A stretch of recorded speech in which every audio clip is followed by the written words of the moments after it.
예, 안녕하십니까. 이번 주 강의를 시작하도록 하겠습니다. 이번 주는 제 6장 범죄의 다수 참가 형태 그래가지고 정범과 공범과 관련된 내용들을 쭉 살펴보도록 할 겁니다. 강의교환 보시면은 127페이지에 이제 제 1절 공범 이론이 나오는데 우리가 기본적으로 그 정범과 공범론 이 부분 관련돼 가지고는 공범 이론 분야에서는 특별하게 사례형 문제가 많이 나오지 않았었습니다.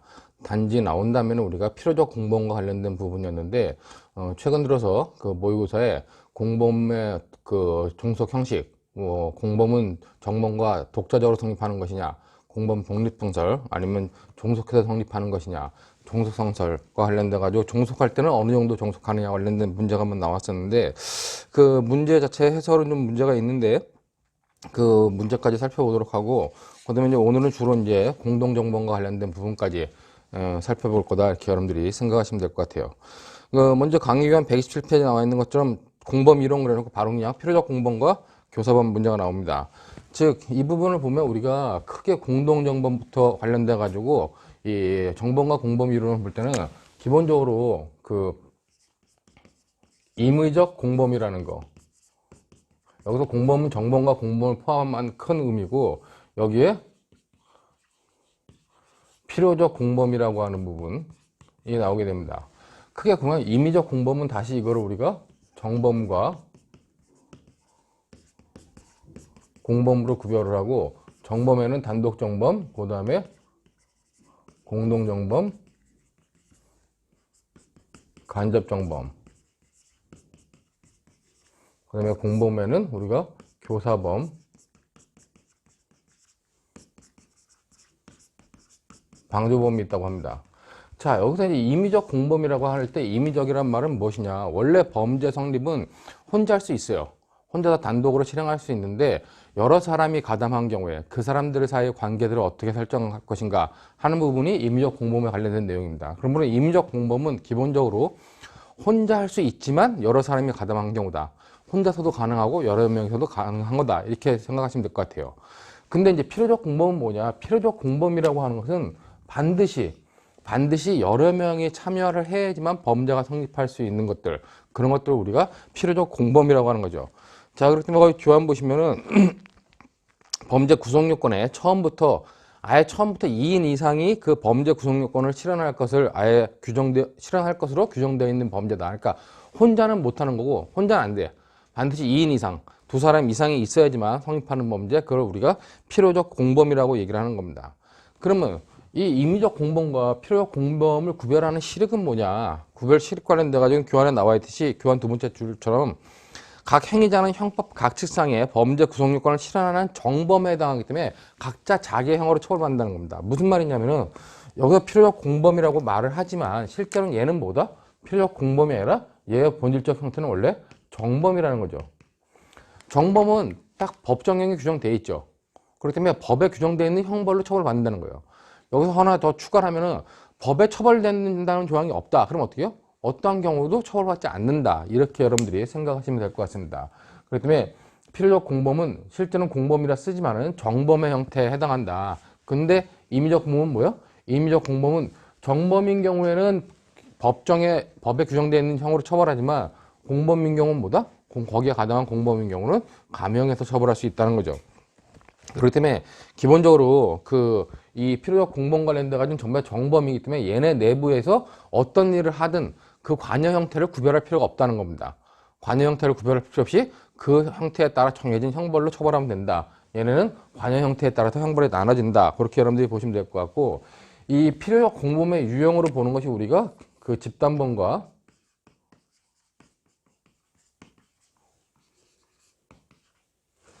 대항범이라고 그러죠.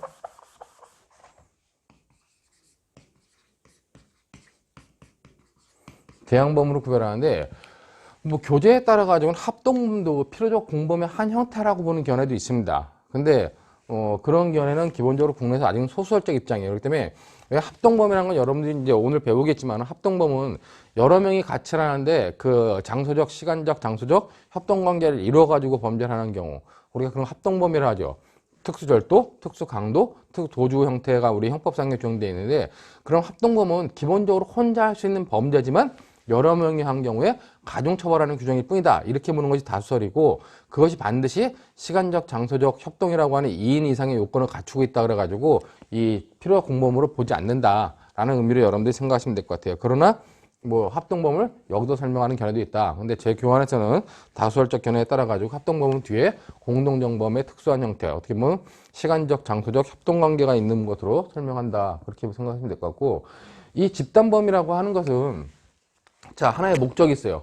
하나의 목적이 있으면 이 목적을 향해서 똑같은 방향으로 여러 사람들이 가담해야지만 성립하는 범죄, 그런 걸 우리가 집단범이라고 그러죠. 대표적으로 내란죄, 외환죄 이런 것들을 말하는 겁니다. 자, 대항범은 뭐냐? 대항범은 하나의 목적을 향해서 양쪽에서 오는 범죄들. 그러니까 하나의 범죄 목적을 향해서 서로 반대 방향에서 행위하는 범죄 형태들을 우리가 대항범이라고 합니다. 근데 이런 대항범에는 이렇게 가담을 하는데 있어서 처벌의 범위가 달라지죠. 달라지는 경우가 있다는 겁니다. 즉, 얘하고 얘를 똑같이 처벌하는 경우, 가담한 사람은 얘와 얘를 똑같은 크기로 처벌해요. 얘는 세게 처벌하고 얘는 약하게 처벌하는 경우가 있습니다. 얘는 처벌하는데 얘는 처벌하지 않는 이런 형태의 여러 가지 형태로 나눠질 수 있다는 겁니다. 중요한 거는 대항범 중에서 이렇게 양쪽을 처벌하는 경우가 문제되는 것이 아니라 이렇게 처벌하지 않는, 이걸 우리가 편면적 대항범이라고 합니다. 한쪽만 처벌하는. 그렇기 때문에 이렇게 한쪽만 처벌하는 편면적 대항범에서 문제가 생긴다. 여러분들 교환 보시면은 유형은 이렇게 집단범과 대항범으로 나누고 그 밑에 보면 총칙상의 공범 규정의 적용 여부 그러는데, 이 필요적 공범 내부, 쉽게 보면 여기 내부자들은 뭐예요? 이 필요적 공범 내에 있는 이 사람들은 뭡니까? 이 사람이든 법에 규정된 대로 처벌한다는 거예요. 법에 이 사람은 5년, 얘는 3년, 얘는 1년이다. 그럼 5년, 3년, 1년을 처벌한다는 거예요. 이와 관련돼 가지고 얘는 5년, 얘는 5년이다. 5년, 5년을 처벌한다는 겁니다. 얘는 5년, 얘는 3년이다. 그럼 5년, 3년을 처벌한다는 거예요. 얘는 5년 처벌하는데 얘는 처벌하지 않는다. 그런 경우 어떻게 해요? 얘는 처벌하지 않는다는 겁니다. 그렇기 때문에 이 자체 내에서는 얘네들이 정범인지 공범인지 구별할 필요 없이 법에 규정된 대로 처벌한다. 그렇기 때문에 필요적 공범의 내부 가담죄인 경우에는 총칙 규정에 적용이 없다. 정범 공범을 구별하지 않기 때문에 총칙 규정에 적용이 없고 단지 전부 다 교환에 있는 것처럼 법 규정대로 처벌하면 된다는 거예요. 자, 그런 중요한 거는 이제 편면적 대항범에서 얘가 문제되는데, 그럼 얘는 처벌받지 않는 것이냐? 그랬을 때 얘를 처벌하기 때문에 얘의 범죄에 얘가 적극적으로 가담해가지고, 아니 적극적으로 교사해가지고 얘를 범죄로 나가기 때문에 얘를 자기 범죄의 어떤 필요적 공범으로 처벌하지 못하지만 얘 범죄의 교사범으로서 처벌할 수 있는 것이 아니냐 하는 논의가 있다는 겁니다. 자, 물론 그와 관련된 논의가 국내에서 소설적 견해이긴 한데, 무조건 얘만 처벌할 것이 아니라 얘의 범죄를 얘가 적극적으로 가담해서 했다면 얘를 이 범죄의 교사범으로 처벌해야 되는 거 아니냐 하는 논의가 있는데, 판례는 어떻게 한다? 판례는 절대 안 된다는 겁니다. 그렇기 때문에 여러분 교환 보는 것처럼 편면적 대항범에서 총칙 규정 적용이 없다. 판례 입장이다. 그러면 얘는 경우야. 얘는 어떠한 경우도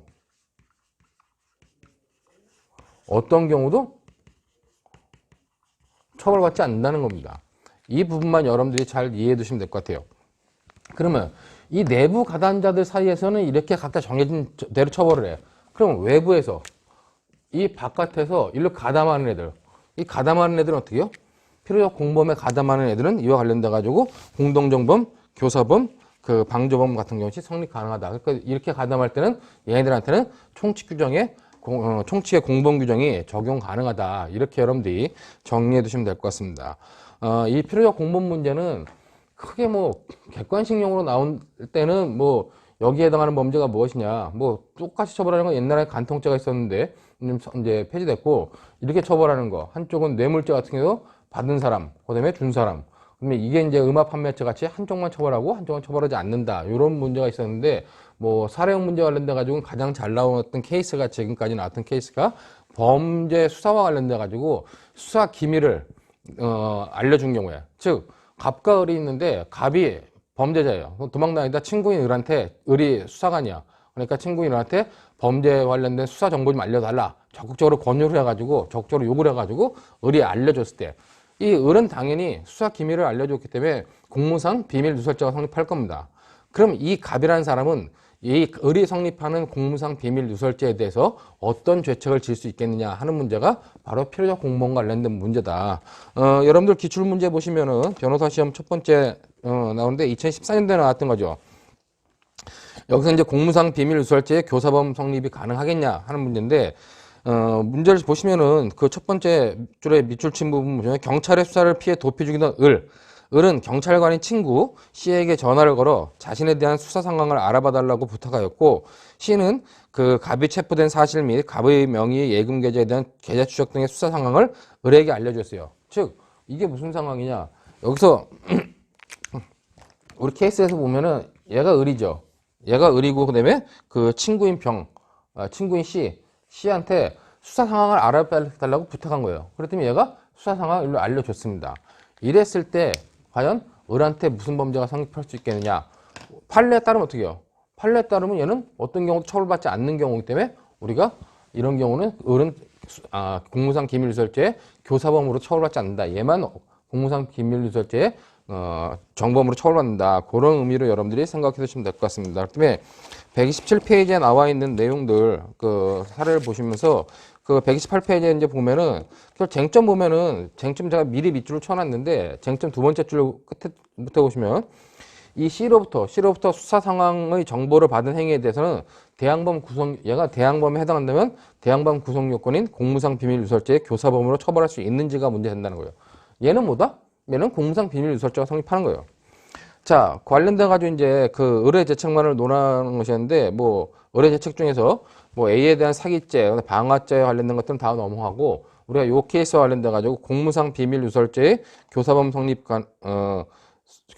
여부가 문제된다 그랬는데 먼저 얘가 이 범죄 교사범으로 성립할 것인지 아닐까 하려면 교사범 성립 여부를 논할 때 항상 여러분들이 생각해야 되는 게 먼저 정범의 범죄 형태를 논해줘야 되겠죠. 그렇기 때문에 C의 범죄 형태가 뭐냐? C의 범죄 형태는 공무상 비밀 누설죄라는 겁니다. 거기 교환해 보는 것처럼 C의 행위가 공무상 비밀 누설 행위에 해당하는지 여부까지 해당한다는 거죠. 결국 C는 공무상 비밀 누설죄 정범이라는 얘기예요. 여기서 그럼 비밀이 뭐냐? 법령으로 비밀로 지정된 것만을 말하느냐? 아니면 법령으로 지정되지 않더라도 그 비밀로서의 이익이 있는 것을 널리 포함할 필요가 있냐 그랬을 때 비밀로서 할 이익이 있다면 널리 포함한다는 견해가 판례 입장이고 다수결적 입장이다. 그렇기 때문에 이 수사 상황이라고 하는 것들 이런 것들은 전부 다 우리가 공무상 기밀에 해당한다는 거죠. 그다음에 18년도 판례였나요? 뭐 그런 판례도 있었죠. 검사의 수사 지휘서를 지휘 상황을 알려준 경우 그런 경우도 전부 다 공무상 기밀에 해당하고 그런 것들을 누출한 경우 공무상 비밀 누설죄가 성립한다. 이제 그 129페이지 보시면은 그러면 이제 을을 공무상 기밀 누설죄의 교사범으로 처벌할 수 있겠느냐? C는 공무상 비밀 누설죄예요. 근데 뭐다? 얘는 정범이고 얘는 이제 교사범으로 처벌할 수 있겠냐 관련돼 가지고 이게 중요한 게 판례가 공무상 비밀 누설죄를 필요적 공범의 대항범 유형에 속한다고 확정을 해버렸어요. 그러니까 비밀 누설죄다. 공무상 비밀 누설죄 같은 경우는 필요적 공범 중 대항범 유형에 해당한다. 판례가 봤기 때문에 그와 관련돼 가지고 이제 저 같은 경우는 뭐 과연 이것이 대항범이냐? 공무상 기밀을 누설하는데 상대방이 꼭 있어야 되냐? 아닐 수도 있다는 겁니다. 그러나 판례 입장은 명확하게 비밀 누설죄는 공무상 비밀 누설죄는 이 필요적 공범이다. 편면적 대항범이다. 그렇게 판단하고 있기 때문에 얘를 교사한 얘에 대해서 교사범을 처벌할 수 있겠냐? 처벌할 수 없다라고 하는 것이 명확한 판례 입장이다. 이렇게 여러분들이 생각하시면 될 것 같습니다. 그렇기 때문에 거기 보면 이제 학설은 처벌 불가설, 처벌 가능설이 있는데 판례는 뭐라 한다? 판례는 그 어떠한 경우도 공무상 기밀누설죄의 교사범으로 처벌할 수 없다라고 하는 것이 이제 판례 입장이다. 그다음에 이제 그 뭐 판례가 타당하다는 것이 판례 밑에 나오죠. 그 처벌되지 않는 일방 행위자를 처벌되는 행위를 한 상대방에 대한 교사 내지 방조범으로 처벌하는 것은 입법자의 의사에 반한다. 그러면 처벌 불가설이 타당하다 하는 정도로 여러분들이 정리해 두시면 될 것 같습니다. 이렇게 보면은 기본적으로 뭐 공무상 기밀 누설죄와 관련된 내용이 뭐 충분히 설명이 가능하다고 봐요. 자, 그다음에 똑같은 뭐 사안이었는데 129페이지 모의시험 나왔던 거는 2016년도에 나왔던 겁니다. 지금 봤던 거는 본시험인 변호사 시험 14년도에 나왔던 거고 3회 나왔던 거고 16년도에도 비슷한 사안이 나왔었어요. 여러분들 그 16년도 모의시험 2차 1문에 그 사례 2번 보도록 하겠습니다. 사례 2번 부분. 병은 도피 중 고향 친구의 경찰관 정이 자신에 대한 수사를 담당하고 있음을 알고 정에게 수사 진행 상황을 알려달라고 부탁했습니다. 고향 친구인 병의 부탁을 거절할 수 없었던 정은 그 병에게 체포영장이 발부되었음을 알려준과 동시에 숨어 지낼 수 있는 곳을 알선해 주었습니다. 자, 여기서 이제 이 앞에 것과 약간 다른 것 중에 하나가 이걸 좀만 지우고 보면은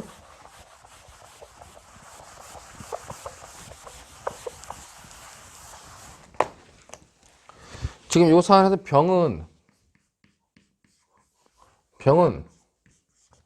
정에게 어떻게 했어요? 정에게 수사 상황을 요구했습니다. 상황을 요구했다는 건 결국 뭐예요? 공무상 비밀누설죄 공무상 비밀누설죄를 교사한 거죠.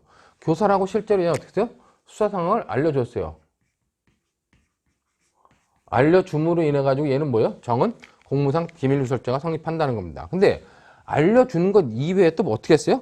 보면 여기다가 하나 더 했죠.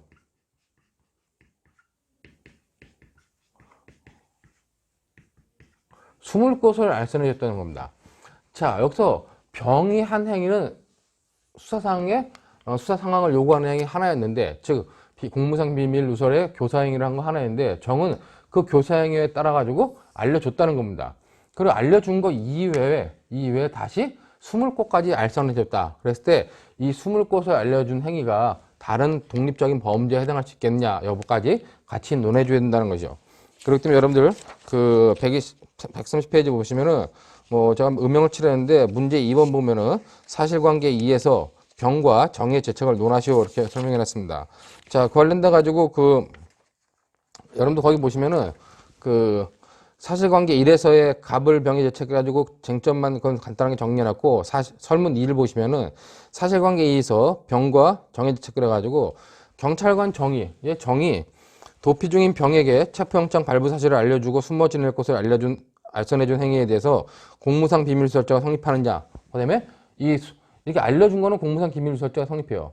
근데 숨을 곳을 알려준 거, 이건 무슨 죄가 성립할 수 있겠냐? 범인도피죄가 성립할 수 있겠죠. 범인도피죄도 역시 나중에 성립하게 되고, 근데 이것과 관련돼가지고 결국 정은 뭐다?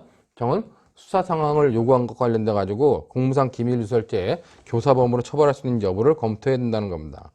자, 여러분들 거기 보시면 뭐 정의 죄책, 먼저 이제 얘가 정범이니까 정의 죄책부터 먼저 논해야죠. 우리가 얘가 좀 핵심적 사항이라 가지고 얘의 범죄를 먼저 논하면 안 된다 그랬죠. 얘는 공범, 얘는 정범이에요. 그렇기 때문에 정범인 을의 범죄 형태를 먼저 확정하고 나서 그에 따라 가지고 얘의 교사범 여부를 논해야 된다는 겁니다.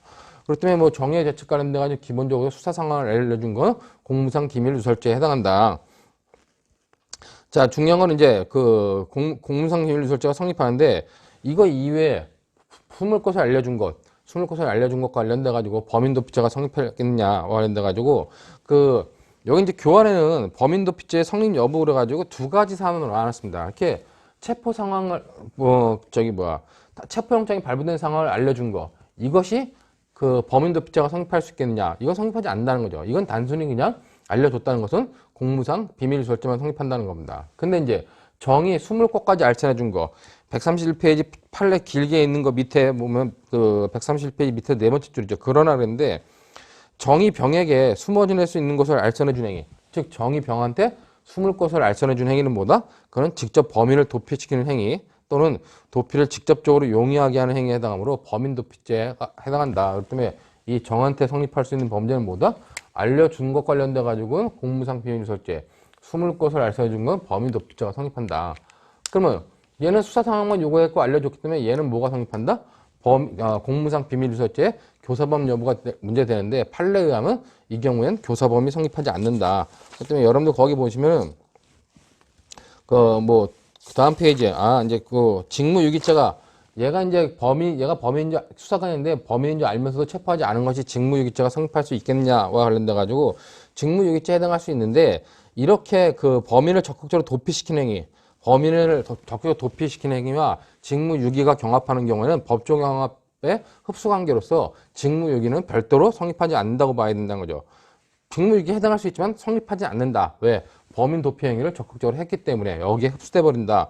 그 정도로 여러분들이 보시면 될 것 같고, 그 132페이지에 나와 있는 공무상 비밀누설죄와 범인도처가 성립하고 양죄는 실체적 경합관계다 이렇게 보시면 될 것 같아요. 그다음에 병해죄책, 예해죄책 관련돼 가지고는 역시 공무상 비밀누설죄의 교사범 성립 여부가 문제되지만은 교안에 나와 있는 것처럼 처벌 불가설, 처벌 가능성이 있지만 판례는 처벌 불가설의 입장이다. 그렇게 해가지고 정리를 해두시면 될 것 같습니다.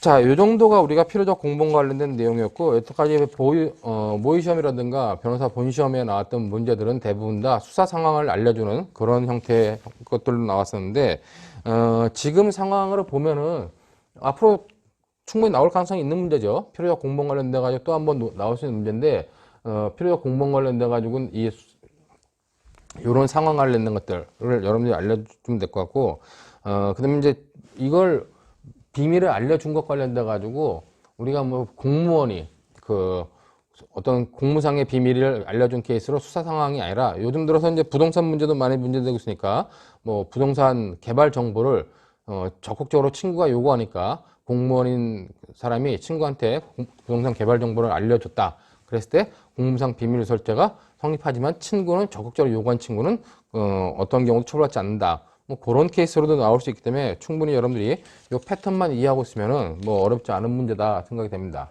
자, 이 정도로 봄으로써 우리가 필요적 공범과 관련된 논점들은 다 정리가 됐다고 생각이 됩니다.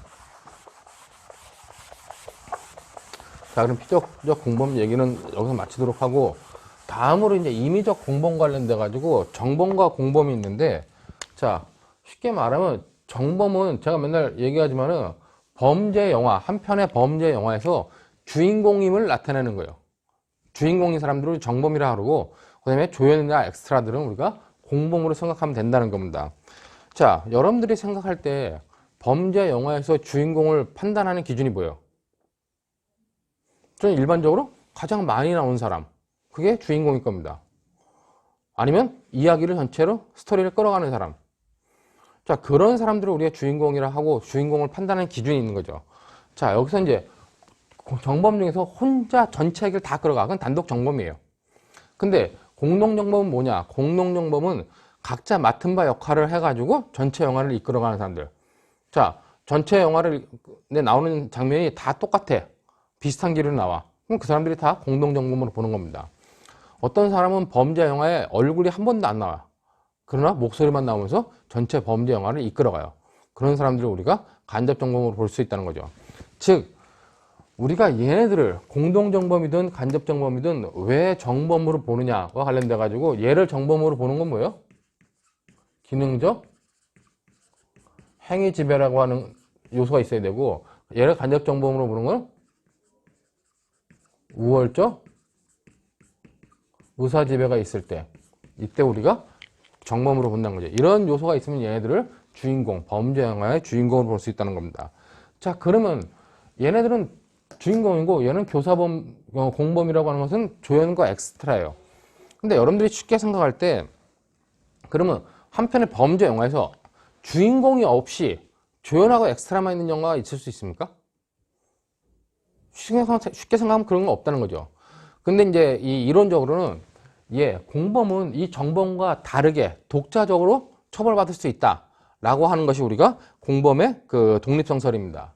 근데 얘가 성립해야지만, 얘가 처벌받아야지만 얘 종속해가지고 얘가 성립할 수 있다. 성립하고 처벌할 수 있다는 것이 공범 종속성설입니다. 그럴 때 여러분들 교환해 보는 것처럼 공범의 종속성과 그 종속 정도 그런데 과연 공범은 정범한테 성립해가지고 공범은 정범의 성립에 종속해가지고 성립하는 것이냐 아니면 독자적으로 성립하는 것이냐 이런 논란이 있는데 지금은 그냥 범죄 영화에서 주인공이 없는 영화가 없듯이 여러분들이 공범은 반드시 정범한테 종속해서 성립하는 공범 종속성설이 판례 입장이자 다수학설의 입장이다.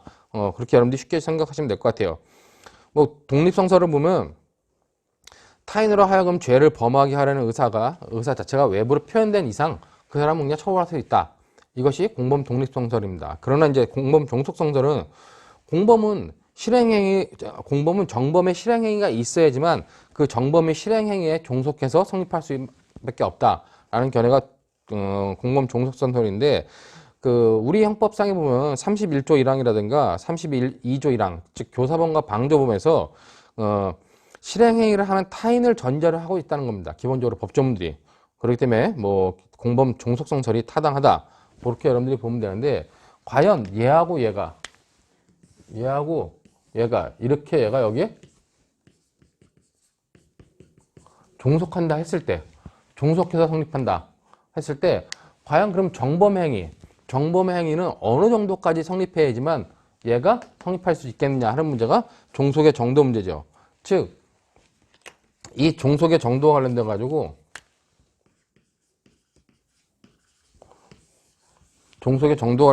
정범의 행위, 즉 정범의 행위는 구성요건,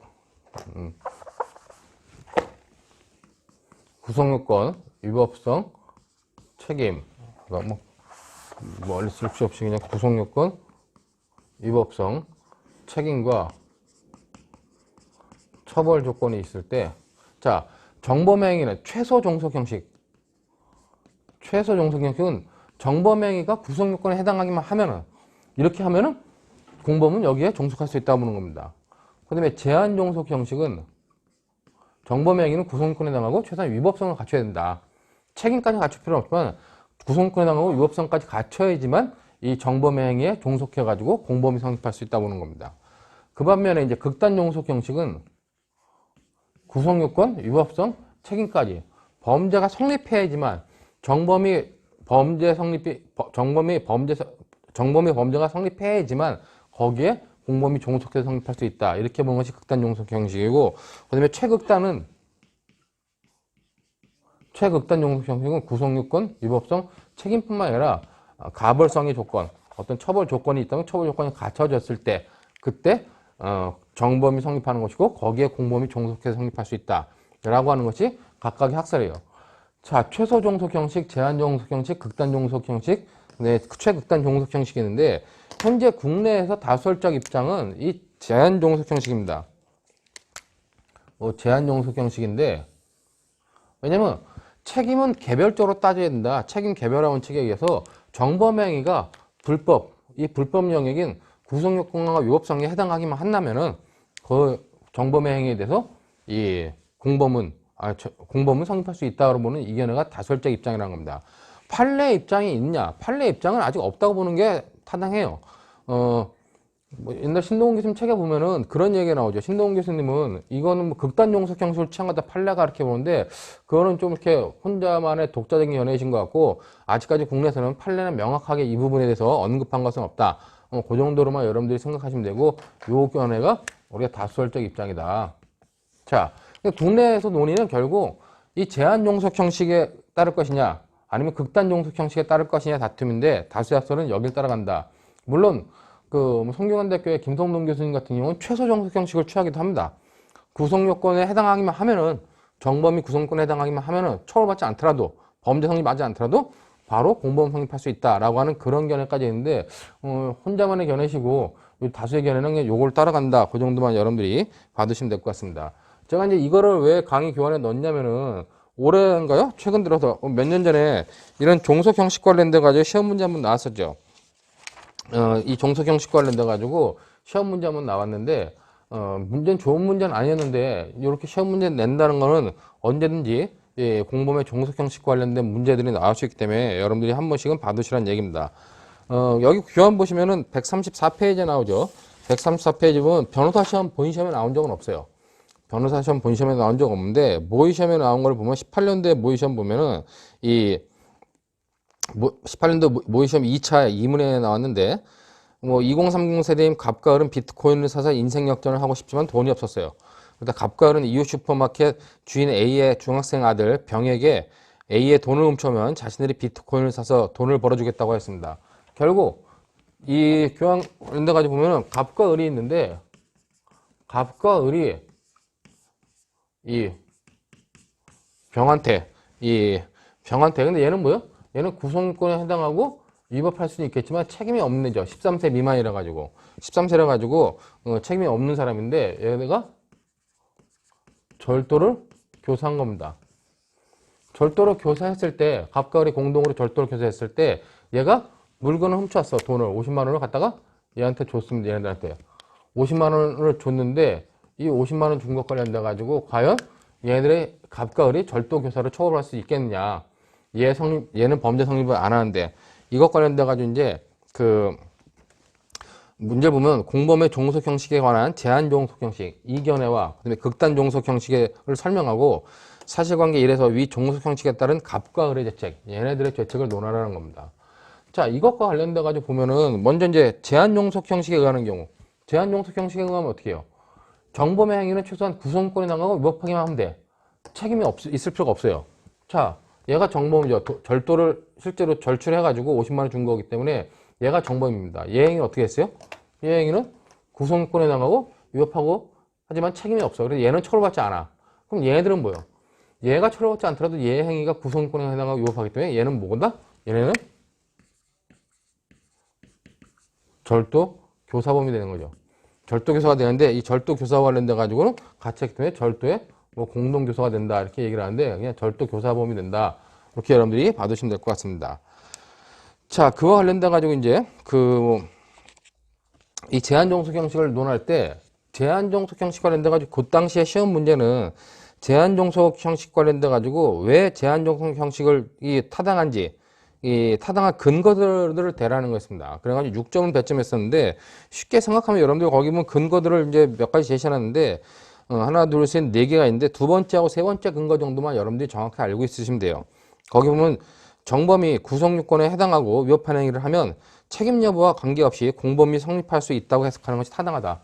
얘 범죄 성립 여부 없이 그냥 간단하게 이렇게 보면 된다는 거고, 그 다음에 공범의 처벌 근거는 정범의 책임에 가담한 것이 아니라 정범의 불법을 야기하는 데 있으므로 제한 종속 형식이 개인 책임의 원리와 일치한다. 즉 얘네들을 공범을 처벌하는 이유가 뭐다? 처벌하는 이유가 이 범죄, 여기 보는 것처럼 이 범죄, 얘 범죄에 가담했다는 게 아니라 얘 불법에, 얘는 범죄할 마음이 없었는데 얘 불법을 야기시켰다는 거예요. 야기시켰기 때문에 처벌하는 거고, 그 불법을 야기시켜놓고 책임은 얘는 없다는 겁니다. 근데 얘는 야기시켰기 때문에 그것 때문에 처벌을 해야 된다. 그렇기 때문에 공범 종속 성술 중에서 이 제한적 종속 형식에 의해서 개별화 책임에 의해서 책임 개별화의 원칙에 따라 가지고 판단하는 것이 타당하다. 그런 논거들을 대시면서 이와 관련돼 가지고 얘네들에 대해서는 절도의 공동교사가 된다는 겁니다. 일단 중요한 거는 이제 갑과 을의 죄책은 여기서 끝나는 게 아니죠. 얘네가 절도의 공동교사가 되면 50만 원을 받은 거, 50만 원을 받은 것에 대해서는 어떻게 성립할 것이냐, 어떤 문제가 될 것이냐는 겁니다. 만약에 갑과 을이 병과 만약에 공동정범 관계였다. 공동정범 관계였다면 얘가 훔쳐온 돈을 얘네가 나눠 갖는 건 문제가 되지 않는다는 거예요. 근데 병이 훔쳐온 돈은 50만 원 뭐예요? 이건 작물이죠. 작물을 갑과 을이 받았기 때문에 이와 관련돼 가지고는 작물 취득제 여부를 다시 논해줘야 된다는 겁니다. 그러므로 여러분들 거기 보면 작물 취득제 공동정범 여부가 논의되는 게 5점인데 뭐 교사범과 방조범도 작물 취득제의 주체가 될 수 있다라고 하는 긍정설, 안 된다는 부정설이 있지만 판례는 기본적으로 긍정설의 입장이다. 그러니까 공동정범인 경우는 안 된다. 그러나 교사범, 방조범인 경우는 작물죄의 주체가 될 수 있다고 보는 것이 판례 입장이라 했죠. 그렇기 때문에 그 판례 밑에 보면 갑은 절도 교사범으로서 작물 취득죄가 성립한다. 절도 교사범 이외에 이 50만 원 받은 거를 내 가지고는 작물 취득죄가 성립한다. 이렇게 여러분들이 봐두시면 될 것 같아요. 자, 이제 문제는 이제 이 제한 종속 형식이 아니라 극단 종속 형식을 취하면 어떻게 되냐는 겁니다. 이 극단 종속 형식을 취하려면 최소한 얘가 어떻게 돼요? 구성권 행하고 위법하고 유책해야 돼. 근데 얘는 유책하지 않아야. 그럼 얘는 뭐예요? 얘는 범죄 성립하지 않으니까 얘네들도 범죄 성립하지 않을 수 있다는 거죠. 그 극단 종속 형식을 보시면은 극단 종속 형식이란 정범 행위가 구성권에 해당하고 위법하고 책임까지 갖춰야지만 교사범이 성립할 수 있다는 종속 형식을 말한다. 그게 이제 이렇게 취하는 이유가 뭐냐? 그랬을 때 우리 형법 31조, 32조가 죄, 범죄라고 말했기 때문에 그 죄, 범죄는 구성권에 해당하고 위법하고 유책한 행위를 말하는 것이다. 이렇게 본다는 겁니다. 그리고 또 이제 우리가 34조에서 보면 34조가 간접정범으로 돼 있는데 34조 1항에서 보면 어떤 행위로 처벌받지 않는 자 중에서 이제 책임 무능력자를 교사 방조하는 경우에는 교사 방조범이 아니라 간접정범이 성립한다고 규정하고 있는 것은 형법이 극단적 종속 형식을 취하고 있다라고 봐야 된다는 견해입니다. 근데 뭐 타당한 견해는 아니지만 그렇게 보는 것들을 근거로 들고 그런 극단적 종속 형식에 의할 때 얘는 뭐다? 얘는 처벌받지 않는다는 거죠. 자, 얘가 처벌받지 않을 때 얘네들이 무슨 범죄로 처벌받을 것이냐와 관련돼 가지고 여러분들 합동절도에 간접정범이 성립할 수 있냐는 걸 봐야 된다는데 이 부분은 여러분 잘 봐야 됩니다. 왜냐면은 거기 읽어보면 135페이지에 극단적 종속 형식에 의할 경우 정범의 행위가 구성권 해당성, 위법성, 책임까지 갖추어야 교사범임 성립할 수 있는데 얘가 뭐예요? 병임 미성년이므로 얘는 범죄 성립 안 한다는 겁니다. 그럼 뭐예요? 갑과 을은 교사범임 성립할 수 없다는 거예요. 자, 교사범위 성립할 수는 없는데 여기서 이제 하나 보는 것은 갑과 을이 절도죄의 교사범위 될 수는 없고 형법 34조 1항의 어느 행위로 인하여 처벌되지 아니한 자를 교사하여 범죄 행위의 결과를 발생시킨 간접정범에 해당한다. 라고 이제 이렇게 정답 기준 표현은 이렇게 해설을 달았어요. 근데 제가 이제 거기 현재 가로에 넣어놓고 현재 정범 개념의 우위성과는 배치되는 결론이다 이렇게 얘기를 하는데 이런 결론은 타당하지 않고 독특한 견해입니다. 뭐냐면은 우리가 간접정범은 당연히 여기서 뭐라 했어요? 간접정범은 지금 우월적 의사지배가 인정됐을 때 정범으로 오는 것이 현재 다수결과 판례 입장입니다. 근데 국내 견해 중에서 이 34조 1항에 나와 있는 간접정범은 정범이 아니라 공범일 뿐이다 이렇게 보는 견해가 있어요. 신동훈 교수님하고 그 제주대학에 있는 이모 교수가 그렇게 보는데 그거는 아주 극단적인 소수설입니다. 국내에 하나밖에 없는. 자, 왜냐면 여러분들이 정범 개념의 우위성이라고 하는 건 정범의 개념이 먼저 확정되고 정범의 죄가 확정되고 나서 공범을 논한다는 거예요. 근데 지금 여기서는 뭐예요? 정범 행위가 범죄 성립하지 않았어. 그러면 교사범도 성립하지 않는다는 거예요. 근데 그러고 나서 다시 간접정범을 성립한다고 본다? 이거는 말이 안 되는 거 아니야? 이렇게 보는데 요 해설을 단 사람은 아마도 이 교사범과 같이 간접정범도 정범이 아니라 공범으로 봤기 때문에 교사범이 성립하지 않을 때는 간접정범이 성립할 수 있다라고 봐야 되는 거 아니냐 이렇게 얘기를 했는데 아주 독특한 극소수설이기 때문에 여러분들이 이 교환을 잘 이해를 해야 된다는 겁니다. 실제 지금 실제 지금은 왜 관련돼 가지고 아무것도 처벌할 수 없다는 겁니다. 이 극단적 종속 형식에 의하면. 자, 그렇기 때문에 여러분들 거기 보면은 갑과 을에게 간접정범이 성립한다면 갑과 을은 특수절도의 간접정범이 성립한다 그랬는데 기본적으로 얘네들은 아무 죄도 성립하지 않는다는 거죠. 단지 작물죄 관련돼 가지고 작물취득죄 관련 정도는 성립할 수 있다. 근데 이 정범인 경우는 그렇지만 정범인 경우 성립하지 않지만 정범인 경우에는 작물죄가 성립하지 않지만은 얘네들이 정범으로서 처벌받지 않는다면 작물취득죄 같은 경우는 성립할 수 있다. 그렇게 여러분들이 받으시면 될 것 같아요. 이 부분이 잘 봐야 되는 게 원래 이 간접정범이라고 하는 개념이 나오게 된 게 뭐냐와 관련돼 가지고 여러분들이 원래 간접정범이라는 거는 자 정범의 행위가 성립해야지만 공범이 성립할 수 있다. 그래서 예를 들어 교사범이 성립할 수 있습니다. 정범이 구성요건에 해당하기만 하면 교사범이 성립해요. 정범이 제한종속 형식에 의해서 여기까지 위법성에 여기까지 정범이 인정되기만 하면 교사범이 성립할 수 있습니다. 자, 결국 교사범이 성립할 수 있는 범위는 어디예요? 여기서 보면 이제 이 부분 이 부분이 뭐예요? 이게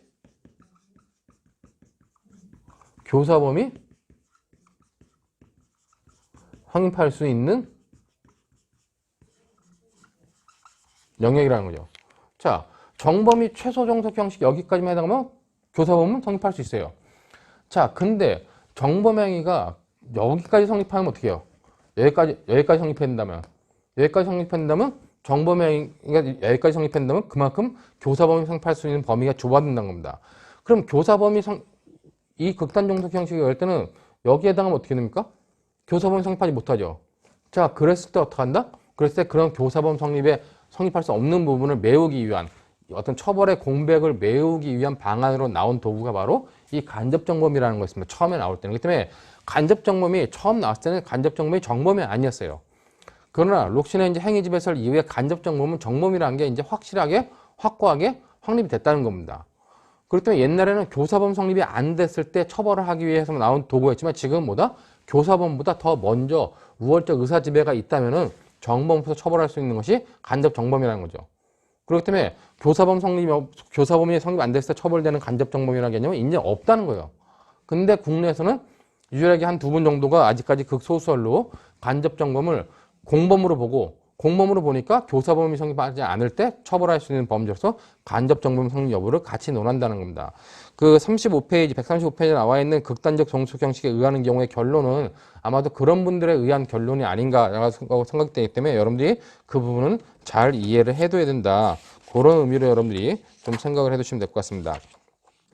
자, 이 정도로 하면은 이제 우리가 뭐 종속 형식 관련돼 가지고 이렇게 볼 수 있는데 특히 뭐 요 부분 관련돼 가지고 여러분들이 좀 봐두시고 그다음에 이 제한 종속 형식의 처벌 제한 종속 형식 관련돼 가지고 여러분들이 실제로 더 어려운 문제, 사례형 문제로 나가면은 이제 그 사례형 문제로 나올 수는 없겠지만은 여러분들이 알아둬야 될 것 중에 하나가 그러면 공범을 정범에 종속해가지고 처벌을 하는데 그러면 공범을 처벌하는 근거는 뭐냐?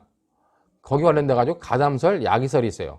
그다음에 야기설도 이제 순수약이냐, 혼합약이냐, 뭐 그렇게 나눠지는데 뭐 그런 부분까지 여러분들이 뭐 공부를 하면 좋겠지만 안 된다면 최소한 이 공범을 정범에 종속해 처벌할 때 얘를 처벌하는 근거는 뭐다? 처벌하는 근거는 최소한 이 범죄에 가담했다. 이 정범의 범죄에 얘가 가담했기 때문에 처벌하는 게 아니라 얘가 범죄할 마음이 없던 얘에 대해서 우리가 어떤 그런 것들을 야기시켰기 때문에 야기시키거나 강화시켰기 때문에 불법을 야기시키거나 강화시켰기 때문에 처벌하는 거다는 야기설적 입장이 지금에 있어서의 다수설적 입장이다 하는 정도만 여러분들이 좀 정리해서 받으시면 될 것 같습니다.